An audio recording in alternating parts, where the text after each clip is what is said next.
వృషభ రాశి. వృషభ రాశి వారికి ఈ వారం మిశ్రమ ఫలితాలే గోచరిస్తున్నాయి. దశమంలో రాహు సంచారం, చతుర్థంలో కేతు సంచారం, ద్వితీయంలో గురువు, ఏకాదశంలో శని ప్రధాన అంశాలుగా చెప్పవచ్చు.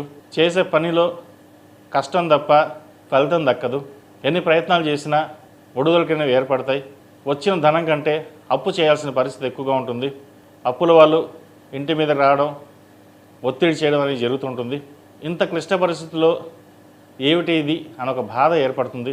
ఎందుకంటే 10 మందికి మీరు పెట్టేవారే తప్పే కానీ ఏ రోజు తీసుకునేవారు కాదు.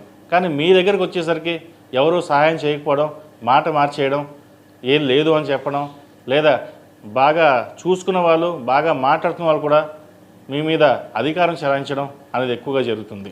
అది మీ మనోవేదనకి చాలా ఇబ్బందికరంగా ఉంటుంది. ఎన్ని చేసాం, ఏం చేస్తున్నాం, భగవంతుడు మనకి ఇంతే ఇచ్చాడా, ఇలాగే ఉంటుందా జీవితం అనే ఒక వైరాగ్యానికి ఏర్పడతారు.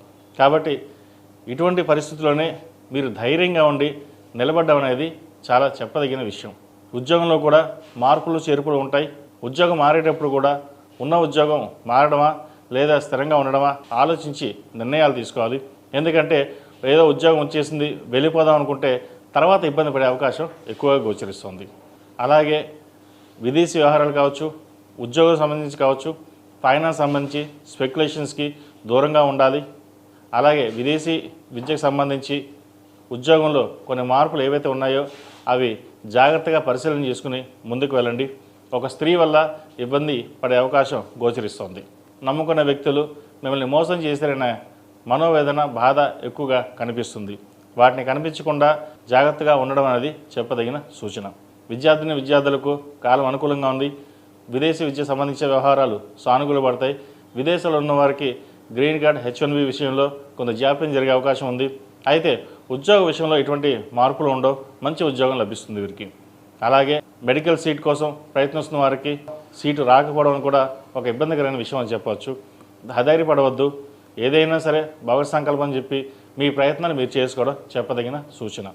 ఈ రాశిలో జన్మించిన స్త్రీలకు వృత్తి ఉద్యోగాల పరంగా, వ్యాపార పరంగా, సంతాన పరంగా, ధనం పరంగా కొంచెం ఇబ్బందులు ఉన్నా కూడా అవి సమస్యపోతాయి.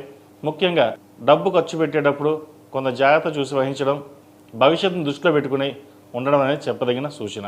జీవిత భాగస్వామి సలహాలు, సూచనలు మీకు ఎంతగానో మేలు చేస్తాయి. మొత్తం మీద గత సంవత్సరాల కంటే ఈ రాహుకేతు మారడం వల్ల కొంత ఇబ్బందికరమైన వాతావరణం నెలకొంటుంది. కాబట్టి కొన్ని మంచి పనులు ఉంటాయి, కొన్ని ఇబ్బందికరమైన పనులు కూడా ఏర్పడతాయి. కాబట్టి సుబ్రహ్మణ్య స్వామి వారికి అభిషేకాలు చేయడం, సుబ్రహ్మణ్య పాశుపత హోమం చేయించడం చెప్పదగిన సూచన.